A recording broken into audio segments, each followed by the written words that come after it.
bertemu lagi dengan manusia Madasu di Easy Film. Baiklah, berikut ini gua akan meringkas sejarah mafia Italia bernama Camorra. Mereka dikenal sebagai mafia tertua dan terbesar di Italia dengan serangkaian kejahatan yang telah mereka lakukan. Oke CSS-ku, sebelum kita mulai seperti biasa, kita intro dulu guys. Kita mencari manusia, membotakkan mata, mengosongkan jiwa. Saya kesunyian, tak lagi kau dengar. Inilah saat yang kau melihatnya. Ikutlah bersamaku, berjalan bersamaku, dengan api membara, dengan asap bermakna. Marilah harapan jadi kenyataan. Marilah harapan jadi kenyataan.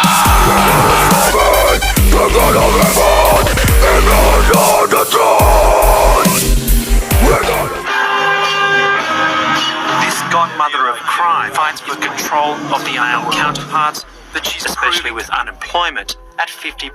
Scene dibuka pada abad ke-18 ketika pejabat kerajaan Naples atau Napoli mengenalkan organisasi kejahatan kepada masyarakat agar lebih berhati-hati dengan kelompok tersebut.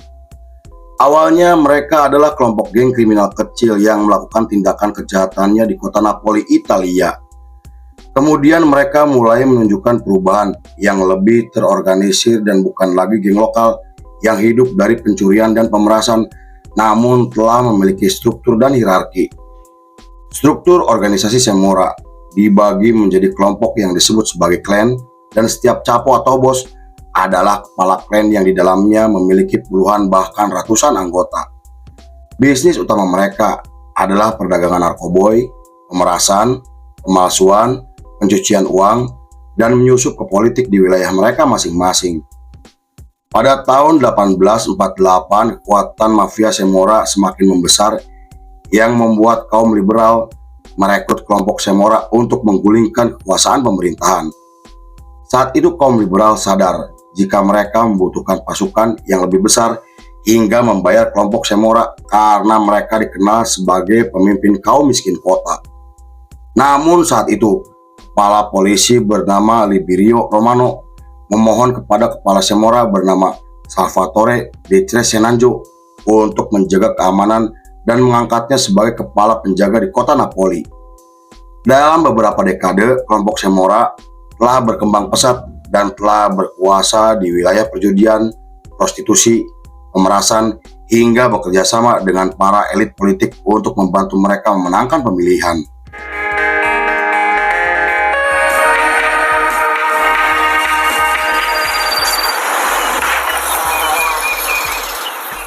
Pada tahun 1869, Ciccio Capuccio terpilih sebagai kepala dari 12 distrik Camorra untuk menggantikan De Crescenzo yang sangat disegani karena ia dijuluki sebagai Raja Napoli. Namun pada tahun 1901, pemerintahan meminta kepolisian untuk melakukan penyelidikan terkait korupsi para pejabatnya dan keterlibatan para pemimpin Camorra. Penyelidikan tersebut mengarah kepada kelompok Camorra kelas atas yang memiliki karakter borjuis dan berbeda dengan Camorra kelas bawah, namun keduanya memiliki hubungan yang sangat erat.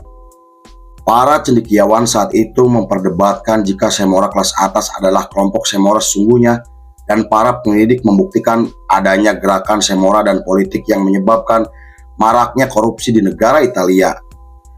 Kemudian kelompok mereka mulai melemah setelah kekalahan semua kandidatnya dalam pemilihan umum, dan pada abad ke-20 mereka bermigrasi ke Amerika Serikat. Pada tahun 1912, Ciccio Capuccio ditangkap dan didakwa atas pembunuhan bos Camorra bernama Gennaro Ciauciolo dan istrinya karena telah menjadi mata-mata polisi. Karena itu, kapten polisi bernama Carlo mengubah pengadilan tersebut menjadi pengadilan seluruh kelompok Camorra untuk memberantas kelompok tersebut. Pengadilan yang terjadi menjadi pusat perhatian media dan masyarakat Italia juga Amerika. Kemudian, 27 bos Camorra dinyatakan bersalah dan dijatuhi hukuman 354 tahun penjara, dan Enrico Alfano sebagai kepala bagian Camorra hanya dijatuhi hukuman 30 tahun penjara.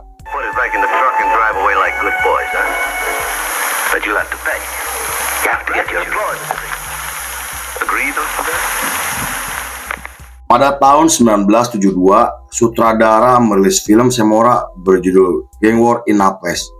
Film tersebut menceritakan tentang kejahatan kelompok Semora yang telah menjadi organisasi mafia tertua dan terbesar di Italia. Tak hanya itu, film tersebut juga menceritakan kejahatan mereka seperti perdagangan narkoboy, pemerasan, pemalsuan, pencucian, dan menyusup ke dunia politik di wilayah mereka masing-masing. Konon mereka telah memiliki anggota sekitar 10.000 pasukan yang tersebar di beberapa negara Eropa termasuk Spanyol dan bekerja sama dengan kartel narkoboy di Amerika Selatan untuk memudahkan pengiriman narkoboy ke Eropa.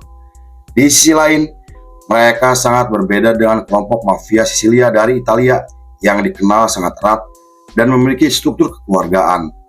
Kelompok Semora sendiri memiliki struktur yang bergerak secara independen hingga membuat mereka rentan mengalami permusuhan. Karena hal itu, pada tahun 1980-an, Raffaele Cutolo melakukan upaya untuk menyatukan keluarga Semora sama seperti mafia Sisilia dengan membentuk kelompok yang lebih terorganisir namun gagal. Di periode tersebut, penembakan sama Semora sering terjadi dan mengakibatkan banyak korban jiwa termasuk warga sipil. Namun para polisi tidak bisa bertindak apa-apa karena kepala polisi telah disuap oleh bos besar dari kelompok tersebut. Meskipun awalnya mereka berasal dari daerah terpencil, namun mereka kemudian memiliki cabang di wilayah Italia yang berhubungan dengan pusat kekuatan ekonomi nasional. Mereka juga memperluas wilayahnya dan telah menyebar ke beberapa negara seperti Spanyol, Belanda, Prancis, Maroko, Inggris, Rumania, Swiss, Peru, dan Pantai Gading.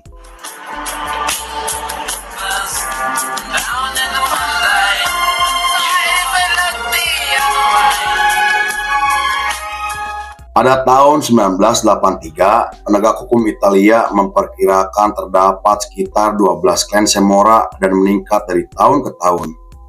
Roberto Saviano, seorang jurnalis investigasi dan seorang penulis, mengatakan bahwa kekuatan Semora mampu menghancurkan mafia Sisilia dan geng yang terorganisir lainnya di Italia Selatan.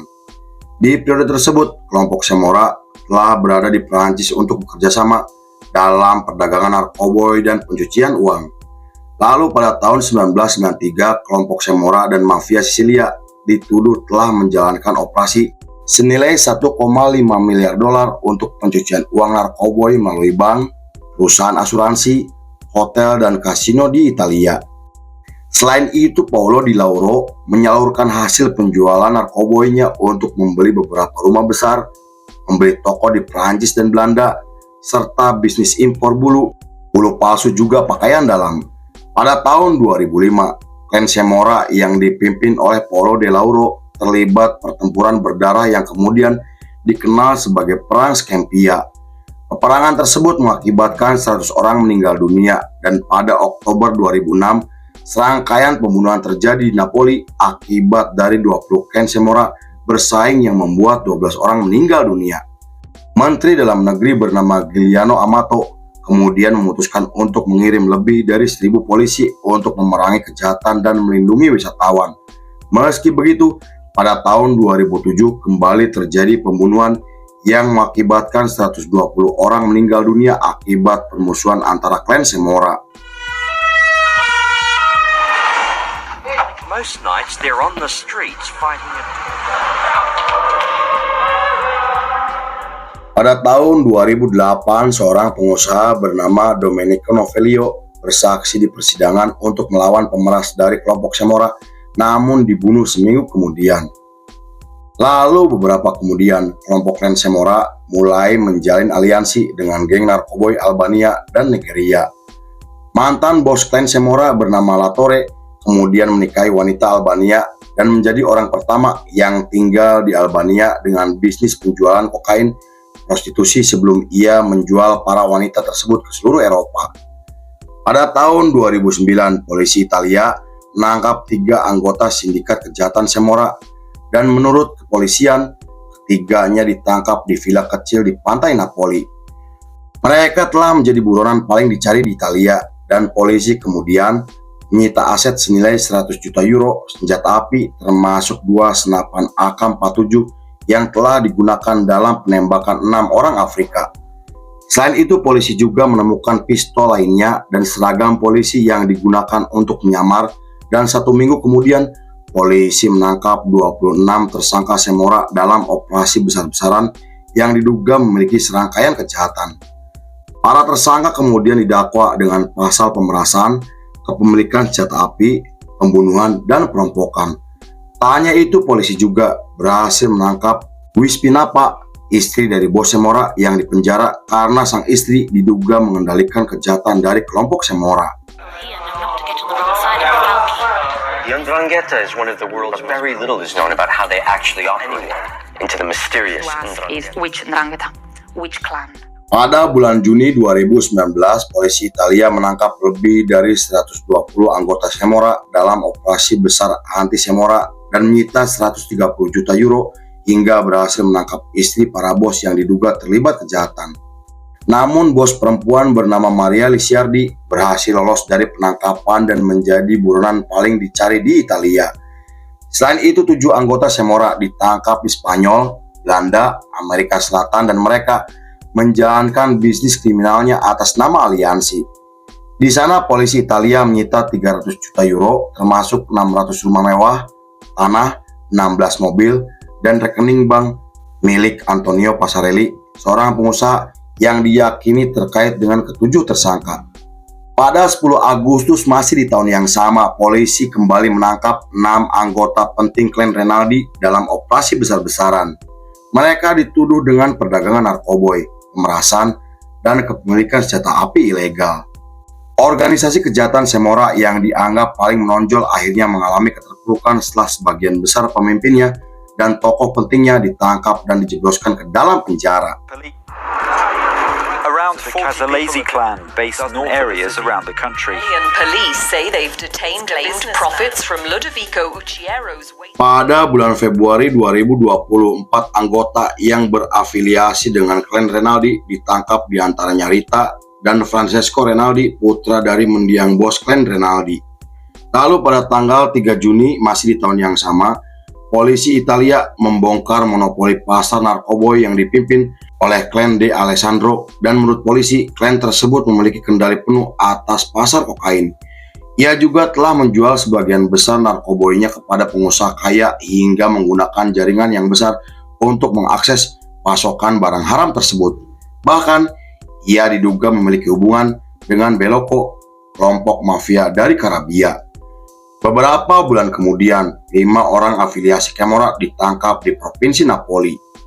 Menurut penyelidik, mereka terlibat dalam kontrak, pembangunan sistem pembuangan limbah, dan pengelolaan layanan pengumpulan sampah. Selain itu, mereka juga aktif di pasar narkoboy dan menjadi pemasok untuk para pengedar di wilayah tersebut. They were in few. The site is guarded by the army. Stockpile or treat waste as an area of strategic interest. Anything and everything is thrown into it. Selama berbulan-bulan, kepolisian bersama Interpol mencoba mengungkapkan kejahatan mereka, dan pemerintahan Italia akhirnya mendapatkan informasi jika Salvatore Vittorio adalah bos dari semua kejahatan di Napoli. Vittorio juga dianggap sebagai otak dari pencucian uang dan dituduh telah melakukan serangkaian kejahatan yang terkait dengan Semora. Pada bulan September masih di tahun yang sama, Bosti, salah satu bos Semora paling berkuasa yang masih hidup, dibebaskan dari penjara dan mengaku diperlakukan tidak manusiawi ketika di dalam penjara, hingga ia menuntut pemerintahan agar mendapatkan kompensasi. Namun tak lama setelah itu, Bosti kembali ditangkap atas beberapa kasus dan harus menjalani 6 tahun penjara. Pada bulan Juni 2022, bos Semora yang dikenal sangat kejam bernama Cosimo Di Lauro meninggal di dalam penjara. Ia dikenal sebagai ikon Semora karena telah menjadi panutan bagi kaum muda dan Semora generasi berikutnya. Lalu film pun selesai.